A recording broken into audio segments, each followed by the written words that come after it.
Yay? Yay, nay? Yes. All right, up next, we have a little change of pace, which I am excited for. At a coffee atmosphere like this, we're going to have a poetry reading by Sandra. Hopefully, are we ready? Maybe? Now!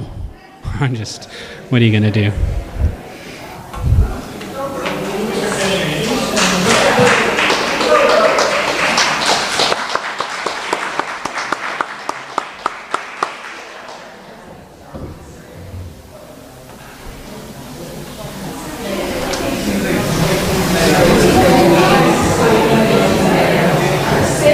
You'd like to sit? Yeah. Okay.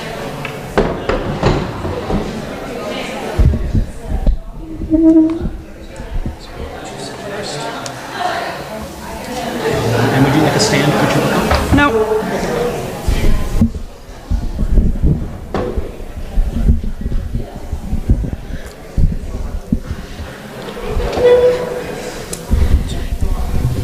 I'm going to read two poems that I learnt at school in Australia.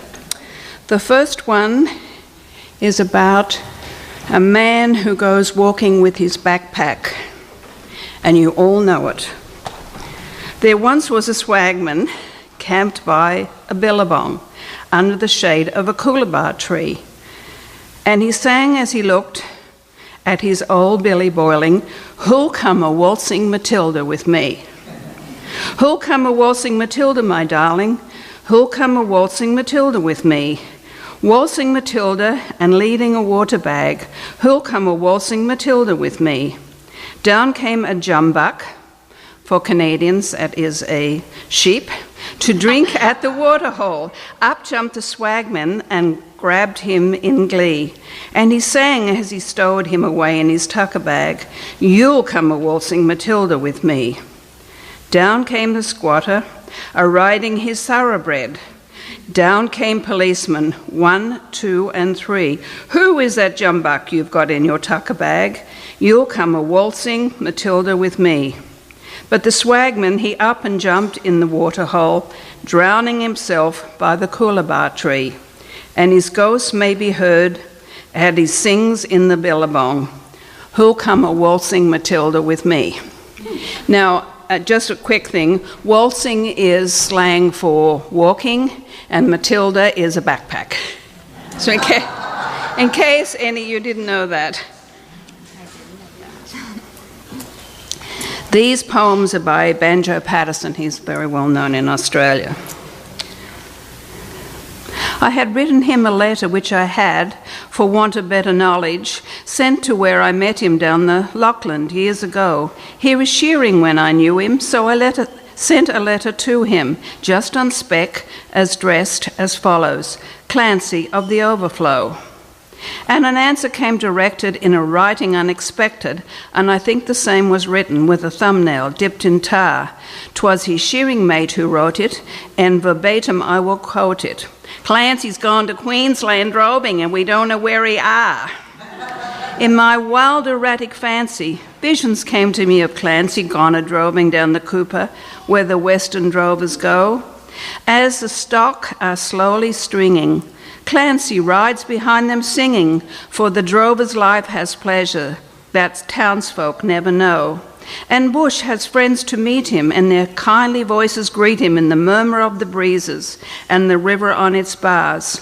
And he sees a vision splendid of sunlit plains extended, and at night the wondrous glory of the everlasting stars.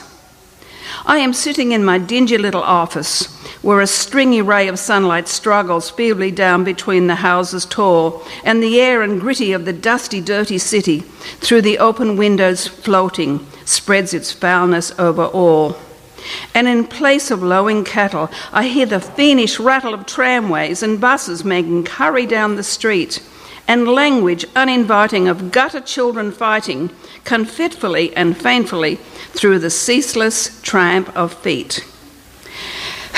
And I sometimes rather fancy that I'd like to change with Clancy, like to take a turn at droving where seasons come and go, while he faced the round eternal of Cashbook and the Journal, but I doubt he'd suit the office. Clancy of the Overflow.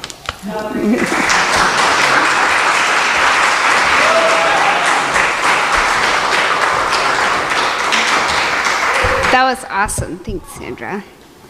I'm going to read a poem too. This one is by Gerard Manley Hopkins, and it's called God's Grandeur. The world is charged with the grandeur of God. It will flame out like shining from shook foil. It gathers to a greatness like the ooze of oil, crushed. Why do men then now not wreck his rod? Generations have trod, and all is seared with trade, bleared, smeared with toil. And where's men's smudge and shares man's smell the soil, is bare now, nor can foot feel being shod. And for all this, nature is never spent. There lives the dearest freshness deep down things.